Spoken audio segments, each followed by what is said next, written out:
Hi guys, this is gonna be kind of a longer video. I've had some people bashing me on here.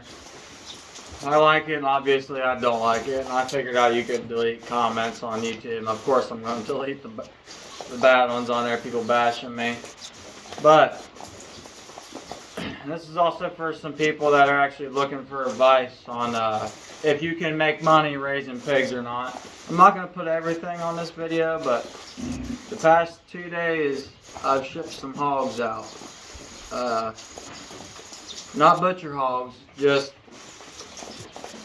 what happens is I only have a certain amount per square foot for the pigs here. Like I can't just jam different groups of pigs here together. It causes total chaos. So I have to sell young feeder pigs, weaned feeder pigs, 8 weeks to 12 weeks.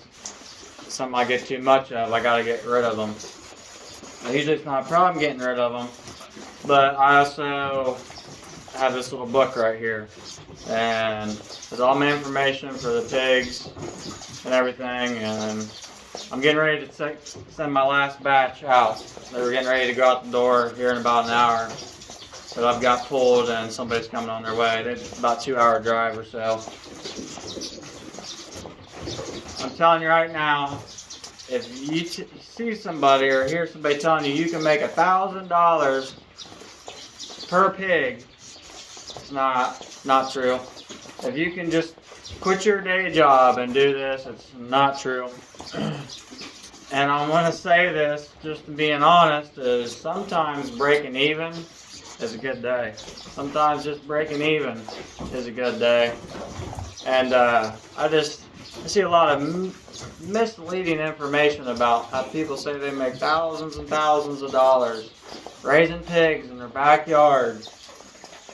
Gosh, it's not true. It is not true. Pigs are a lot of work. Especially if you're breeding pigs. It's a lot of work. Like if you're breeding pigs, you have to pretty much manage at that point, especially when you've got a dozen sows down here and then you got one boar. You literally have to write everything down. You have to know when everything's bred. Because right now I can only farrow 6 at a time, maybe 7. But I can't have them all drop at one time. So you got to selectively breed your sows, and especially for your customers, you want to have people lined up, because you drop 4 sows for maybe 10 per sow, that's 40 pigs. Four sows, that's 40 pigs. That's if she doesn't have more. That's 40. So you better know where you're going to sell those pigs, because when they get weaned, I mean, they start pounding the food. So, and I still get questions. I posted a couple of videos about how I get my feed down here. I can't afford to feed the sows by the bag from Tractor Supply or your local feed store. I can't afford to do that. I wouldn't be able to do that. I'd be basically working extra to pay to have these sows down here, which is not the case. I do not buy feed from the local feed store.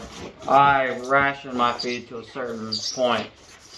I just wanted to give this information out. I keep track of everything I do down here, and especially everything that leaves this place and goes out that door, because everything that comes in this whole barn here, every pig that's gotten out back there has come through this front door right here. That's how I keep track of it. And when it leaves this front door, I keep track of it as well.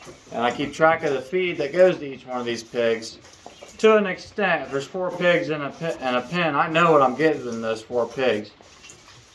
You divide it, you can obviously figure out an average of what that one pig was getting, if it's the same size as the other pigs.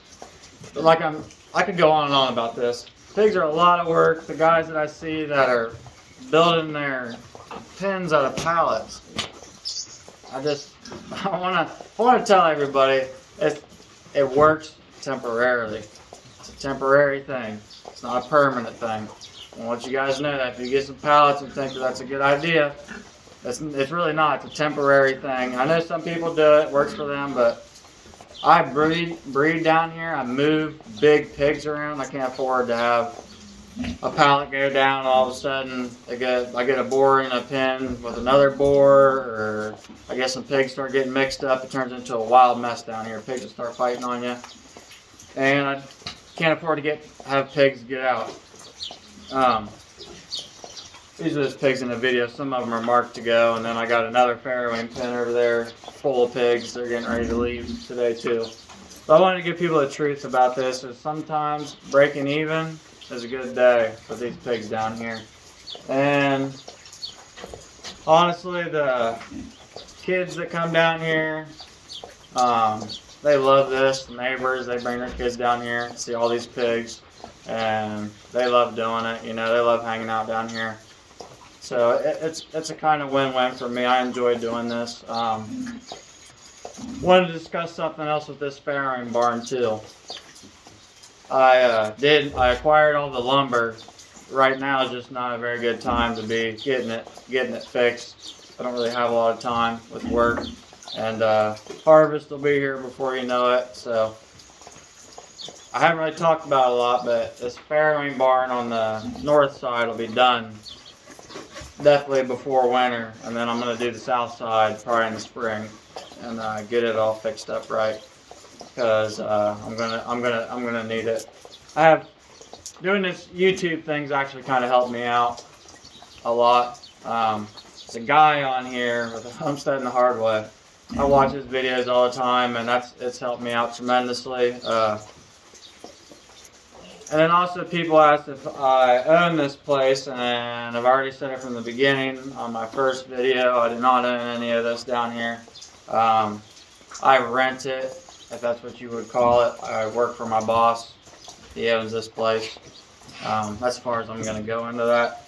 But this is only sitting on this building right here, this barn right here, and those pens that I have out there. I bet you this whole thing's not even an acre. I bet you it's about a half acre what's sitting right here, or a quarter of an acre. And there's eight pigs over 400 pounds out there. There's plenty of room. So people say you can't do this, you can do this. You don't need one of these barns. It's just nice that it's here, and it's nice that I can handle the pigs when it's raining or when it's freezing cold outside. When I have to do something with the pigs, it's nice to be able to come in here and not freeze to death. Especially I can jam 15, 20 pigs in here within 2 hours. It's going to be nice. It'll be cozy in here. These pigs generate heat good. I just want to let the guys do that. Just because you know, don't buy the cheapest thing. I'm telling you, don't buy the cheapest thing. Buy what works for you, and you'll figure out. Because not everybody tells you the bad. You'll figure out what works for you. I've gotten plenty of pigs that just, I wish I would have never gotten them, plain and simple. I tried, you know, barely couldn't even get rid of them. So, and they wouldn't grow, and you'll find those pigs, and then you'll start paying attention to your breeders, who you're getting your pigs from. You know, and you can do this. I'm telling you, you can do this. A lot of hard work. You might have to wake up 3 or 4 hours before work, and you might have to come back down here 2 or 3 hours after work. But you can make some Christmas money. Is what I want to explain to people doing this. Is you can make some Christmas money. You can buy the kids some Christmas presents doing this, and that's how I do it. I don't handle when somebody wants some pork off of me. They're gonna pick it up at the butcher. I'm not going to go into that anymore either, but that's how I do it. They go straight to the butcher, and that's it. I don't have to handle anything else after that. I see a lot of people that do that, and they sell their own pork. I already spend way too much time down here to be hitting farmers markets on Saturdays, and honestly, I'm busy working on the weekends to do the farmers market, so I just wanted to let you guys know that the truth about doing this is you cannot quit your day job. And if you have a family, this is kind of something good to involve them with together. And it's this is now turned. I want to let you guys know this is now turned into a job down here, really. And I do have the wife and the kids that come down here. They help out all the time, and probably got one of like the best jobs in the world and the best boss now. That's probably why he's letting me do all this, to be honest with you, and I appreciate it a lot, him helping me out. But I just wanted for the guys that are wanting to breed 3 or 4 hogs, a year, twice a year, is you can do this, man. There's a lot of people right now that do not want to buy one of those hogs out of those confinements. I'm telling you, if you can meet the right guy, the right person, you have to meet the right person. Like if you got to go up to a farmer's house, knock on his door, and say, hey man, like, you need anything done around here? You need any rocks picked up out in these fields? You need me to spray the ditches or anything like that? Offer him some free work just to go out and go hunting on his land or go trapping. That's how I've always met people, is running my coon dog or running out hunting and trapping. Just going up. Before you ask them for permission to get on their land, try to offer them something. And keep doing it as you go. You know, don't just do something good for him one time. Even if he tells you no, come back like, 6 months to a year later. Ask him again if he needs any help. You can just catch that guy on the right time and the right day where he needs some help. And then right there might change his mood. And I'm just trying to give wisdom to the guys that, if you move somewhere or you're having a hard time getting permission to get on land or permission to meet farmers and want to get into it. A lot of the old timers, I'm telling you, they're not so willing to just sit down and talk to you. It takes time to build trust with them, and it takes time to build trust with other people that own a lot of land and that are into the livestock.